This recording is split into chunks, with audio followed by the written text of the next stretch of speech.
So, good evening, everyone. I'm Faye Chavez, and I'm gonna report about the Trade Facilitation Agreement. So, first,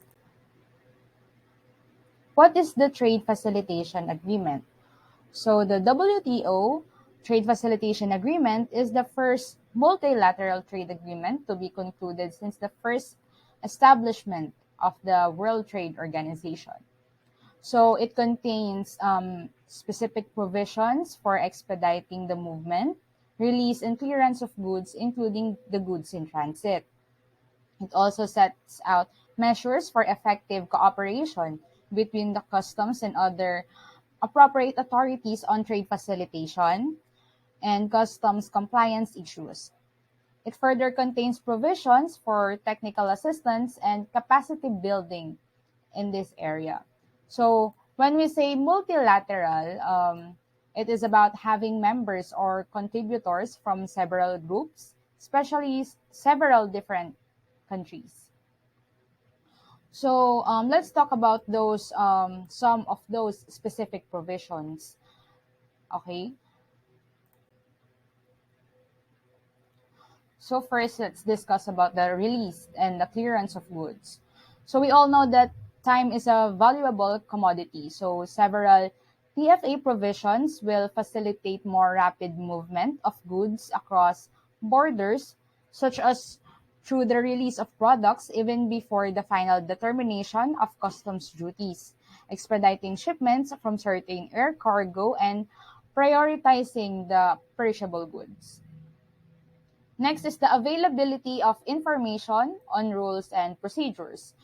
So we all agree that information is the key. So more so for traders that have to navigate foreign markets and regulations. So the TFA states that the World Trade Organization members shall publish information online. And it is about the import and export procedures while within available resources, establishing the contact points to respond to inquiries. Next is the automation in e-services. So going digital can help make trade easier. So under the TFA, there are provisions requiring the WTO members to accept the e-payments and electronic versions of certain documents where appropriate and possible. Next is the disciplines for fees and penalties. So several TFA provisions address how fees and penalties are imposed on traders. For example, fees and charges for customs processing of imports and exports shall be limited to the approximate cost of the services rendered. Next is the harmonized processes and standards. So traders find it helpful when rules and procedures are predictable and familiar across borders. They like it too when authorities coordinate with one another. So the TFA contains articles on border agency cooperation and customs cooperation. And it states that the WTO members establish a single window or entry point to participating authorities or agencies. Next is the consultation and appeals. So the TFA provides opportunities for traders and other interested parties to comment on proposed rules related to the movement of goods. It also states that the WTO members shall provide a right to appeal customs administrative decisions. And lastly is the assistance for implementation. So the TFA recognizes particular needs of developing countries and especially the least developed countries. It provides for special and differential treatment for those members as they seek to implement the agreement. A Trade Facilitation Agreement Facility, or TFAF, was also created to help ensure they receive the assistance needed to reap the full benefits of the TFA and to support the ultimate goal of the full implementation. So, from what I have discussed, based on a study by 2030, the implementation of the trade facilitation agreement can result to at 2.7% a year in global export growth, 0.5% more than 0.5% to world GDP growth, and even larger gains for developing countries and least developed countries, where trade costs are equivalent to applying a 219% tariff on international trade. So let's proceed. Next is, when did the Trade Facilitation Agreement enter into force? So the TFA entered into force on February 22, 2017, after two-thirds of the World Trade Organization membership completed their domestic ratification processes.